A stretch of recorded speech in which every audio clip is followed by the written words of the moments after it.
Quando eu vim trabalhar para cá, apanhei um processo que era... Tínhamos outro programa que era um bocado mais complicado e tínhamos também que registar em folhas de papel.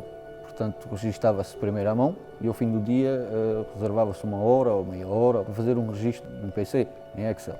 Com o Navia, para já não se perde uma hora ao fim do dia, trabalha-se o dia todo, faz-se o registro ao imediato e basicamente fica despachado e serve-nos de guia do que é que já está feito, do que é que não está feito, do que é que falta fazer.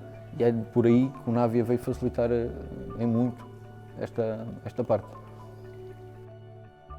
O Navia, na minha perspectiva, uma mais-valia é a flexibilidade que existe de fazer parametrizações de forma diferente, tendo em conta as nossas necessidades. Por exemplo, nós temos aqui duas realidades bastante diferentes, que é a rede rega, que é o campo, são as áreas de campo, e depois temos outra vertente, que são as infraestruturas, que são os reservatórios, estações elevatórias e estações de filtragem.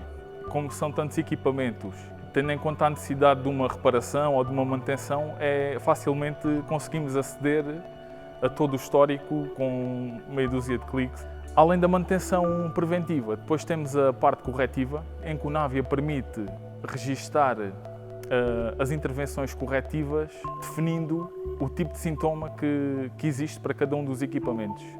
Isto ajuda-nos bastante a intervir em massa, digamos, de forma a tentar precaver problemas.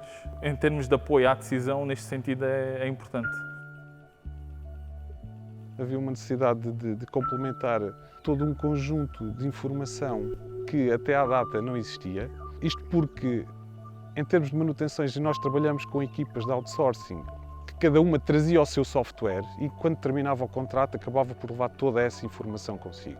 Daí houve a necessidade de implementarmos um software que fosse propriedade nossa e que simultaneamente conseguisse interagir com outros softwares que nós já tínhamos existentes e em utilização na EDIA. Esse software permitiria, por um lado, ser o software que todas as entidades que viessem cá realizar tarefas teriam que utilizar, mas por outro lado também podermos ficar com toda a informação sistematizada, organizada, de maneira a conseguirmos tirar indicadores de gestão e que por outro lado também permitisse ser uma ferramenta de auxílio aos auditores que nós temos e que precisam de fazer as auditorias ao nosso sistema de faturação.